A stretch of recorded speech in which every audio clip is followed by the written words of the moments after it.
The older I get, the less I remember.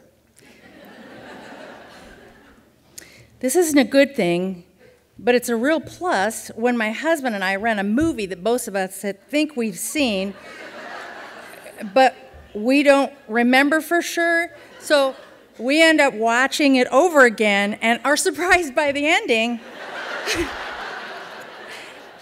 that we've already seen. Has anyone else experienced this? Certain parts will stand out and will experience this sense of dèja vu and then think to each other, yeah, pretty sure we've seen this one, but we sit and watch it all over. Raising kids can be like that sometimes. Things went by in the blink of an eye, but I'm pretty sure I had 2 kids. Yep, it's coming to me. Yep, 2 girls. Yep. When I think of my 2 daughters, who are here tonight, yeah. You talked me into this, remember that. Okay. I'm reminded of certain events in their lives that stand out in my mind as so memorable, I can't forget them. Of course, childbirth for each was like night and day. The oldest, Abby, came pretty routinely. Water breaking, contractions that started slowly and then went into detail, over and over and over again, much like the person she would become.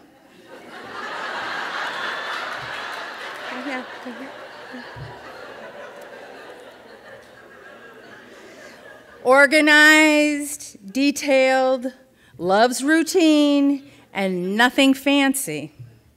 My youngest, Kate, decided to keep me in contraction for 2 days, which landed me in the hospital where they wanted me to go back home and come back when I was ready. Well, I was ready.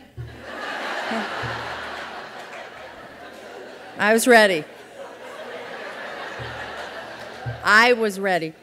But she was not.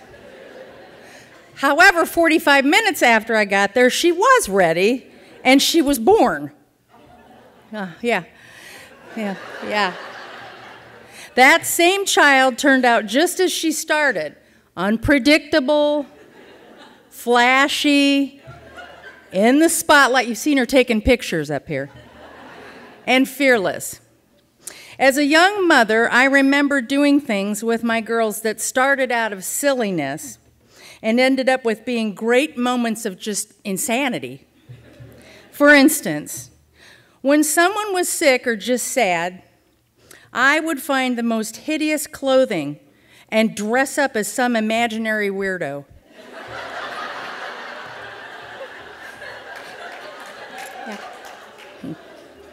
This could be anything that started in my lingerie drawer.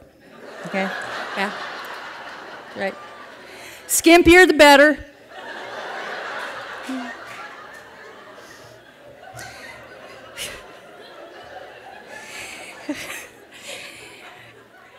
And then I'd stuff everything with pillows.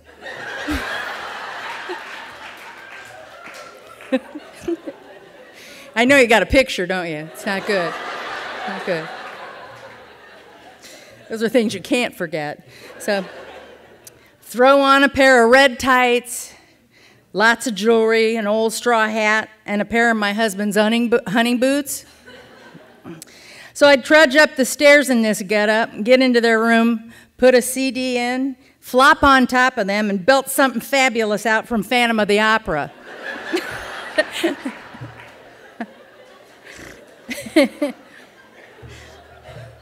When the girls were smaller, we played a game called Time Out. Yeah, you didn't ask me to read it before, did you? You should have. This was a girls' version of WWE that ended up being canceled after one particularly aggressive session. As it happened, Mom ended up going to the ER after poking herself in the eye with her own false fingernail. It's true. This is a true story. Try explaining this to an ER doctor.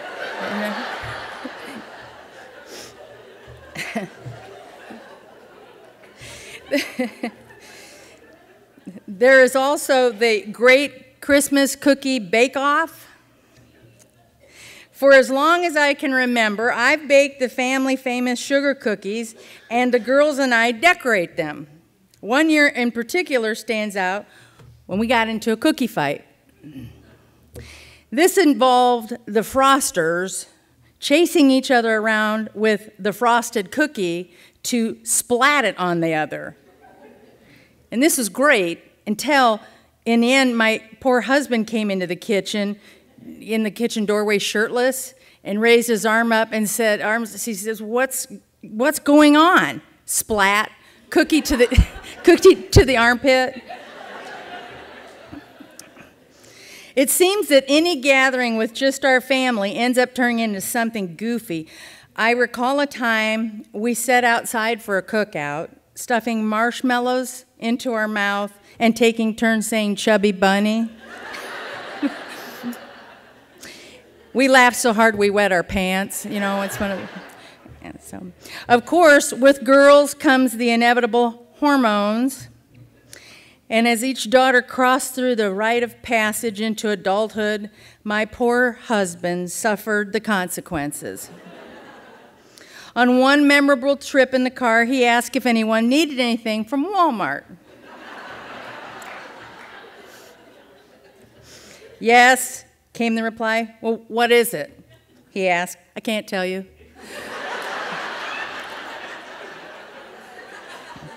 I can't tell you, she said. Come on, I'm just running in and I'll get it. What is it, he asks. I'm not saying, was the response. Stop playing around and just tell me. Okay, I need some Kotex. 50 Shades of Red and lots of flustering later, he told the assembled females in the car that from now on we would have a code name.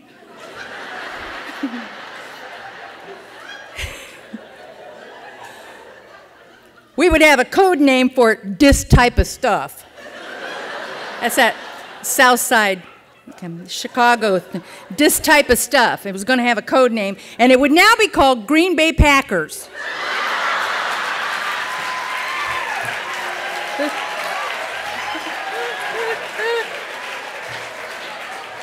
Remember that?